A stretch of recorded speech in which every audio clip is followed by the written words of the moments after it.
నీకు పిల్లలు పుట్టరు, నువ్వు తల్లి కావు, నిన్ను ఆయన ఇట్లాంటివి కాకుండా మంచి మాటలు మాట్లాడండి.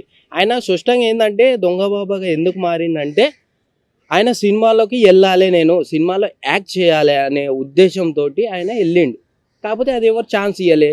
సరేలే ఇంకా ఛాన్స్ ఇవ్వలేదు కదా దొంగ బాబాలాగా మారదామని ఏదో 4 మాటలు అక్కడిని ఇక్కడ మాటలు అక్కడ చెప్పి అక్కడ మాటలు ఇక్కడ చెప్పి ఇవన్నీ సొల్లు కబుర్లు చెప్తుంటే అందరు వినడానికి ఎవరు రెడీగా లేరు. స్పష్టంగా నువ్వు అన్ని దొంగ మావలు మానుకోవాలి. ఇంకోటి ఏంటంటే ఈసారి పెళ్లి చేసుకుంటాడు, పిల్లలని కంటాడు, మొగోన్ని కంటాడు. అది గిట నువ్వు పిల్లనియడానికి రెడీగా ఉన్నావా వేణుస్వామి?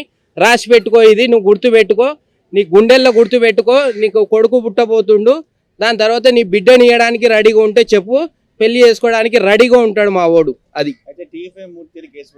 అవును.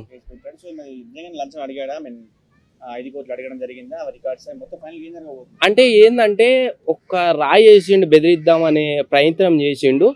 సో ప్రయత్నం చేస్తే వాళ్ళు భయపడతారా లేదా, ఈ దొంగ మాటలు మానుకుంటారా లేదా, వీళ్ళు ఈ ఫ్యామిలీలో ఈ బాబా అనే వ్యక్తి ఇవన్నీ మానుకుంటాడా లేదా అనేది ఒక భయం చూపించిండు. కాకపోతే వాళ్ళు ఏమనుకుంటే భయపడకుండా మేము సూసైడ్ చేసుకుంటాం, అది సూసైడ్ చేసుకోకుండా మళ్ళీ మేము ఏం చేస్తాము, మేమేందో అనేది నిరూపిస్తాము, చనిపోకుండా మేము చనిపోయాడంటే వేణుస్వామి వాళ్ళ వైఫ్ చనిపోయిందని కామెంట్ చేస్తారు అని ఈ స్పష్టంగా ఏంటంటే భయపడతారా లేదా అని ఆయన అడిగినట్లు ఒక సూచన బయటికి ఇడిచిండు. చూసిన ఏమనిపించింది అంటే వీళ్ళు దొంగ మాటలు స్పష్టంగా దొంగ మాటలు చెప్తారు కాబట్టి బయటకు వచ్చిండు. సో అది ఫైనల్ గా వేణుస్వామి గురించి చెప్పాలంటే ఈ దొంగ మాటలు మానుకోండి, ఇప్పటికైనా మంచిగా ఉండండి. ఈ ఏవైతే 10,000 తీసుకుంటారో పూజలు చేస్తా, నేను శుద్ర పూజలు చేస్తా, ఇవన్నీ డమ్మి నమ్మకండి. డొల్లవాడు వేస్ట్. వేణుస్వామి అనేవాడు దొంగ.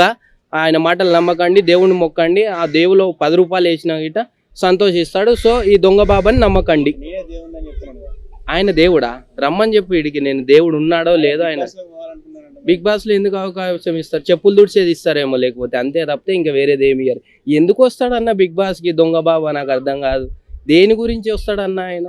ఎంతో మంది యూట్యూబర్లు ఇక్కడ సేవ చేసుకుంటా ఎంతో మంది లక్షల రూపాయలు సేవలు చేస్తుండ్రు. వేణుస్వామి అనేవాడు ఎవరికి సేవ చేసిండు? ఎందుకు పెడతారు బిగ్ బాస్ లో ఆయనని? దేని గురించి పెడతారు? ఎవడు ఆయన? అసలు ఆయన గురించి ఎందుకు మాట్లాడడం, ఆయన ఎందుకు హైలైట్ చేస్తున్నారు ఆయనని నాకు అర్థం కాదు. ఇంకా హైలైట్ దొంగ బాబా అని నిర్ణయంగా స్పష్టంగా దొరికిపోయిన దొంగ మళ్ళీ ఆయన గురించి ఏం మాట్లాడతారన్న? ఎందుకు మాట్లాడతారు? నాకు అర్థం కాదు. వేస్ట్ ఆయన గురించి మాట్లాడడం, వేస్ట్. ఆయన గురించి మాట్లాడడం వేస్ట్. చెప్తున్నా కదా, ఆయన పేరు ఎత్తుతేనే నాకు ఎక్కడనో కాలుతుంది. దగ్గరలో ఉంటే కనుక మామూలుగా కొట్టకుంటుండే నేను. ఎందుకు జనాలు నిజంగా పిచ్చోళ్ళు అయిపోతున్నారు. సినిమా వాళ్ళు గిట హీరోలు హీరోయిన్లు అందరూ పిచ్చోళ్ళు అయిపోయి 15,000 రూపాయలు ఆయనకి చదివిస్తుండు మంచిగా.